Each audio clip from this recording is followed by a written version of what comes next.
Hello and welcome back to the Look Back and Laugh podcast with Bree. I'm Bree and today I'm dressed in my unicorn onesie. and it is a nice cold rainy day here in Utah, and I felt like this would be a great time to tell you guys a story about something that was so tragic, but now I can look back and laugh. Today I'm gonna tell you the story of finding out I'm not pregnant 12 weeks into pregnancy. That is the story for today, episode 2 of Look Back and Laugh, and let's get started. So, this story takes place when I'm 28 years old. It takes place in year 2013, and I live in America. Well, I'm also married, and I have been married for 8 years at this point, and I am ready to go off birth control. So I go off birth control, and then a few months go by, and I now have to move to Shanghai, China for a situation that was going on with my ex-husband, his job and everything. So anyway, I will tell the China story and how I ended up over there for another day, but today I move over to China. I'm in Shanghai, China, and I am doing my thing. I had brought my dog. I've been trying to figure out how to live. I did all those things, and I was like, okay, I don't need to get pregnant right now. Let's just not do that and figure out how to live in this new country. Well, I end up living in this new country for about 15 months before I found out that I'm pregnant. So, where am I? What am I doing when I find out that I'm pregnant? Well, I'm off in Japan on a little vacation. I happened to bring a pregnancy test with me just in case, and so I had one in my suitcase. I go and I take that test, and it says, you are pregnant. And I say, oh my God, this is the day I've always wanted. This is the day that I have been dreaming about since I was pretty much married. Is the day that I would find out that I am a mom and going to become a mom. So it was very exciting and very hard to keep to myself. But I end up surprising my ex-husband in Japan, and that's like another story. But anyway, we are now pregnant, and the vacation's over, and I fly over to Shanghai.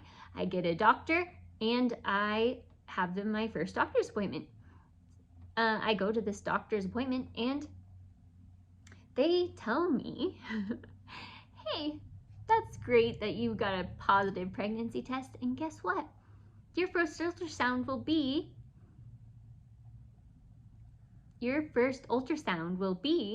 in 12 weeks. And I'm sitting there and I say, 12 weeks, this seems a bit long of a wait, but I guess so, I guess that's what I'm being told. So here I am, and I wait that 12 weeks. I wait patiently, and in the meantime, I'm daydreaming about what it's like to be a mom. I'm daydreaming about what the baby is gonna look like. I'm daydreaming whether it's a boy or a girl. I'm literally daydreaming all the time. Oh my gosh, I'm pregnant. I can't believe it, for 12 weeks. So my appointment day comes, and I'm sitting there Googling that morning, what does a 12-week ultrasound look like? And so I was looking at all these different images online about what a 12-week ultrasound would look like, because I was really curious as to what I might be seeing when I go to the doctor that day. So I go to the doctor, I got a taxi, went to my appointment, and my ex-husband came along, and I am ready for it. I'm so excited, can't wait, basically. So I'm sitting in the waiting room, and then there is a call where they call me over and they say, hey, your appointment's ready. So I go into the ultrasound room and I get ready for the ultrasound, and they put the jelly on me, and I can hear them talking in Chinese and getting everything ready, and the vibe was totally like, time to get this ready. And then they put the ultrasound wand onto me, and they start the ultrasound process. And I look, there's like a TV on the screen so you can see what you're looking at. And it just looks like a fuzzy TV set that's been kind of out of tune. Well, I patiently wait for this, the ultrasound, like them to find what they're looking for so that I can see what's on the screen. But for some reason I don't. And my intuition was saying like something's not right because they would have found it by now, especially when they start to look puzzled on their face. So I told my ex-husband, who was literally recording, trying to get my reaction to it. I told him something seemed off, and he said, "Just wait." And I'm like, okay, but like, oh, they're still whispering. And so they end up whispering in Chinese, worried kind of energy. And I was like, what's going on? And then they said to me in English, they said, we found the sac, but no fetus. That's what she said. It's like it's etched into my brain. I can remember it clear as day. That is what she said to me. And I started crying immediately because I'm like, the whole time I'm thinking there's a baby there.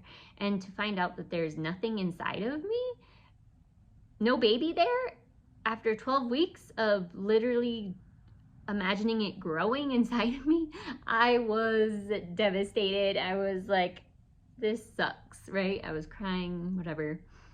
Then they say, we'll have you get up. And then I go into the office after that, her office, and she comes to talk with me.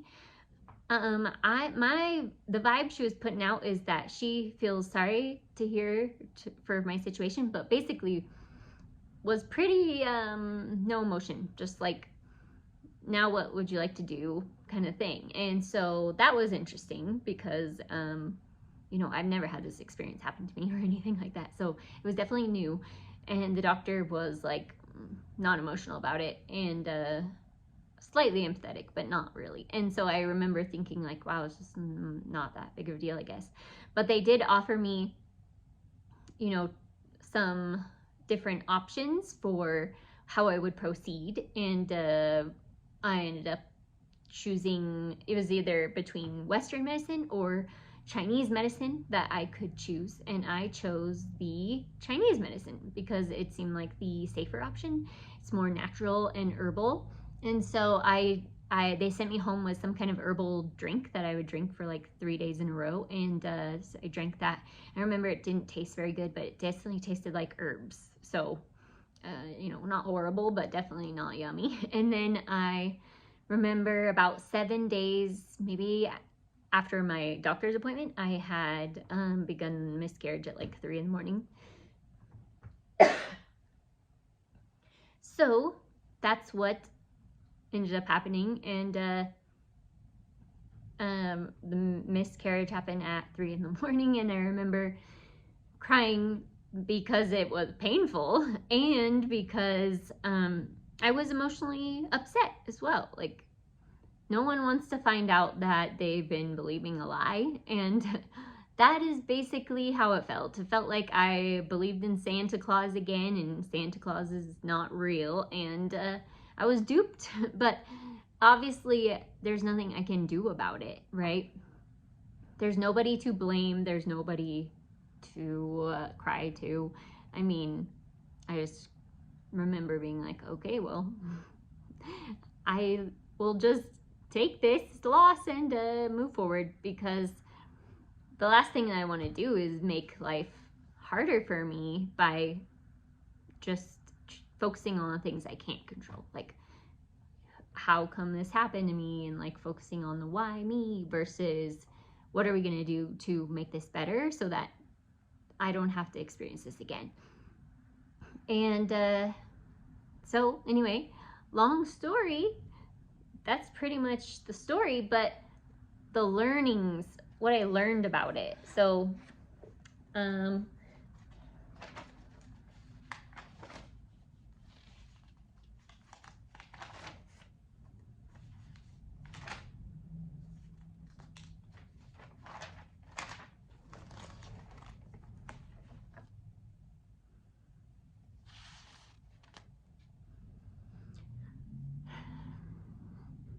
So what I have learned through this is that I learned patience. I learned mega doses of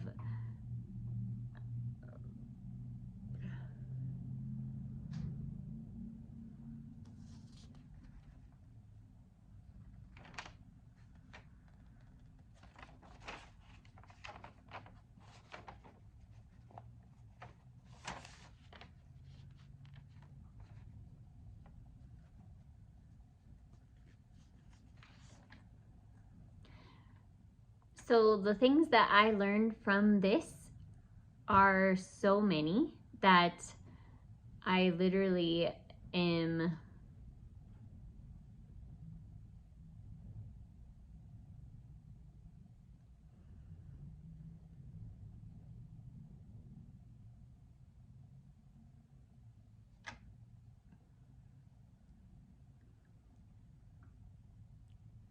so finding out that I wasn't pregnant. I really wasn't. And that what I had was called a blighted ovum, which you can Google if you want to know more about it. But basically, I believed a lie. Nobody knew that I wasn't pregnant. And I believed it very strongly. And now I have these lessons of heartbreak. What do you do when you're heartbroken? What do you do when things aren't working out for you? What do you do when you don't get what you want? And I learned that all of those things are tools now that I have in my toolkit for life. And one of the things that it also taught me is that I shouldn't believe anything unless I can experience it. I can see it, I can feel it, I can actually know. Because then I don't have to believe it and life is so much better. So right now that this has happened and everything, like I have 2 boys now and I'm a mom of 2. So there's definitely a light at the end of the tunnel and all of that. But I have been believing things throughout my life that I never questioned before. And one of those things would be Santa, right? I never questioned that Santa was real. I was told Santa was real. I believed it. There was evidence of it. And so I literally believed Santa was real. Until I was around 7 and I got the bomb dropped on me that there's no Santa. Well, that chips away at you a little bit by bit. Then you learn there's no such thing as the Easter Bunny or the Tooth Fairy or what other mythical creatures? Frogs, kissing frogs, turning to princes. All these things are beliefs, and when you find out that the thing you believe isn't real, it can shatter your world. But I have learned that it doesn't have to shatter your world. It is something that can be part of your world, but not shatter it. And it can actually fuel you to the next level of your life.